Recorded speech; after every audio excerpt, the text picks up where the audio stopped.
Muy buenos días, muy buenas tardes o muy buenas noches. Mi nombre es Yaro Pacheco, estudiante de la Universidad Bicentenaria de Aragua, y hoy en este video para la cátedra de Periodismo e Investigación voy a hablar un poco sobre los casos que he seleccionado para el análisis a realizar. Los casos que seleccioné fueron el caso de Odebrecht, que fue uno de los escándalos de corrupción más grandes de América Latina, y Venezuela se vio como uno de los principales afectados. Y por otro lado, el escándalo de Cambridge Analytica, donde una investigación realizada por The Guardian y The New York Times reveló que la empresa Cambridge Analytica accedió sin autorización a los datos de millones de usuarios de Facebook para influir en las elecciones políticas estadounidenses de 2016. Vamos ahora con el primer caso a hablar, que viene siendo el caso de Odebrecht y el análisis funcional que se realizó durante la investigación de este caso. Empezamos con la recopilación de información. Hablamos de que se accedió a documentos filtrados de la constructora brasileña Odebrecht, en los cuales se detallaban pagos ilícitos a funcionarios venezolanos. También se usaron testimonios de exfuncionarios y delaciones premiadas de exdirectivos de Odebrecht en Brasil, así como también periodistas como los del portal Armando.info rasgaron los contactos de infraestructura inconclusos y su relación con los sobornos.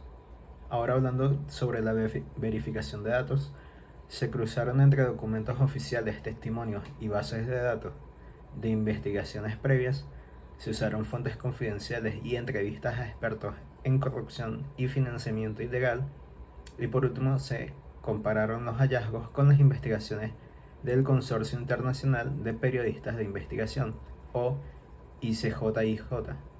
Por último, vamos a hablar sobre la presentación del público. Hablamos de que los reportajes fueron publicados en plataformas digitales y redes sociales, adaptándose a la censura de Venezuela.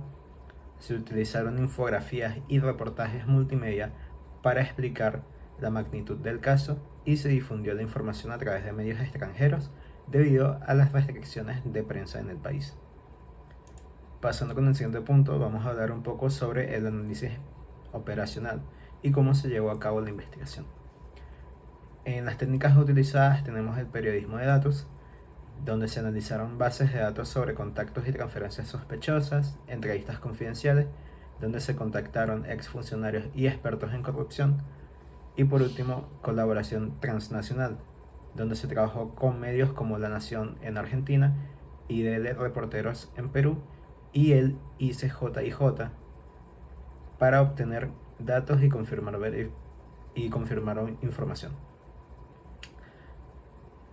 Ahora, hablando sobre los desafíos encontrados en la investigación, tenemos censura y persecución, ya que Venezuela tiene leyes restrictivas que limitan la libertad de prensa. Varios periodistas de Armando Info, como Roberto Denis, se exiliaron tras recibir amenazas. También tenemos la dificultad de acceso a documentos oficiales, ya que el Estado venezolano no proporciona información pública sobre contactos gubernamentales. Y por último, riesgos legales y físicos. Los periodistas enfrentaron demandas y amenazas por parte de funcionarios implicados en la corrupción.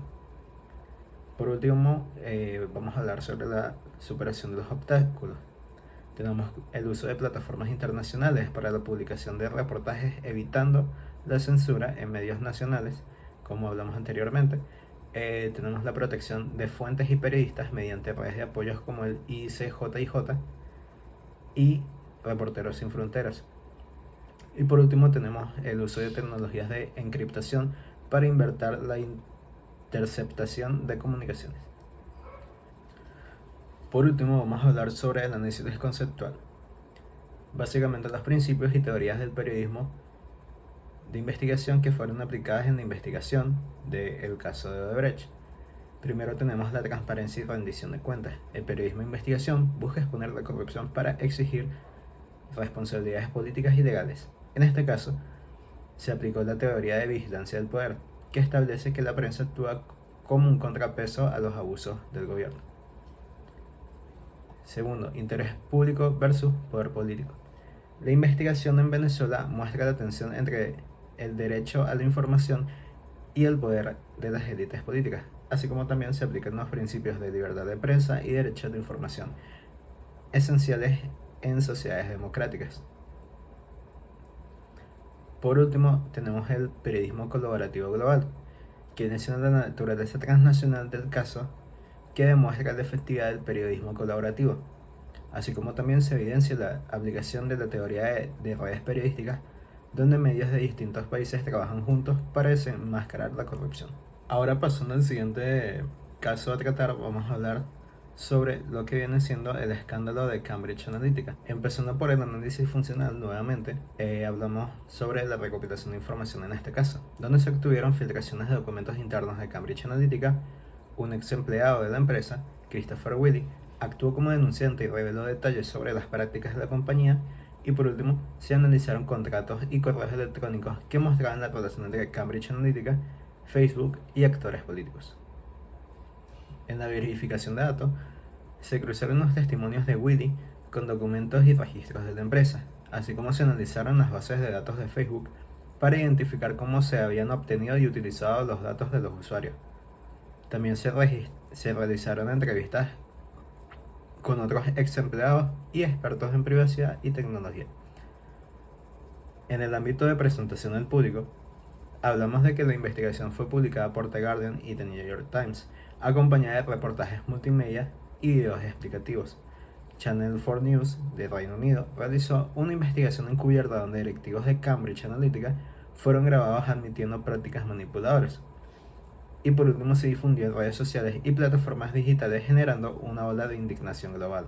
Ahora, pasando al siguiente punto, que vendría siendo el análisis operacional, tenemos las técnicas utilizadas, que vendrían siendo entrevistas con fuentes internas, donde Christopher Willey proporcionó detalles sobre cómo Cambridge Analytica recopilaba y usaba los datos; análisis de bases de datos, donde se revisaron registros de Facebook para entender cómo se accedió a los perfiles de los usuarios; y por último, periodismo encubierto, hablando de nuevo sobre cómo Channel 4 News grabó en secreto a Alexander Nix, director ejecutivo de Cambridge Analytica, quien omitió manipulación electoral. En parte de los desafíos encontrados tenemos la resistencia de las empresas involucradas, donde Facebook negó inicialmente cualquier irregularidad y tardó en cooperar con la investigación. Amenazas y represalias, donde periodistas enfrentaron presiones legales y amenazas por parte de los implicados. Y por último, dificultad para rastrear el uso de los datos. Cambridge Analytica operaba en un ámbito opaco, lo que dificultaba seguir rastro de la información robada. Por último, tenemos la superación de los obstáculos. Tenemos la colaboración entre medios internacionales, lo que permitió validar la información y darle mayor impacto mediático. Uso de evidencia audiovisual y documental para reforzar las denuncias y hacerlas irrefutables. Presión pública y gubernamental que llevó a investigaciones oficiales en Estados Unidos y el Reino Unido. Por último, el análisis conceptual, tenemos la vigilancia del poder y transparencia, como ya lo hablamos anteriormente, donde la investigación expuso cómo empresas privadas pueden influir en la democracia mediante la manipulación de datos personales, así como se aplicó de nuevo la teoría de la vigilancia del poder. Tenemos interés público y ética periodística, donde el caso demuestra la importancia del periodismo en la defensa del derecho a la privacidad y se refleja el principio de ética periodística, ya que se destapó un abuso de poder con consecuencias globales. Y por último, tenemos el periodismo de datos y nuevas tecnologías, donde se usaron técnicas de periodismo de datos para analizar cómo la información de millones de usuarios se recopiló y utilizó para segmentar audiencias y manipular opiniones. Y se aplicó la teoría de la comunicación digital nuevamente, que estudia el impacto de redes sociales en la sociedad y la política. Sin más que añadir a esta presentación, espero hayan aprendido y les haya gustado. Muchas gracias, hasta la próxima.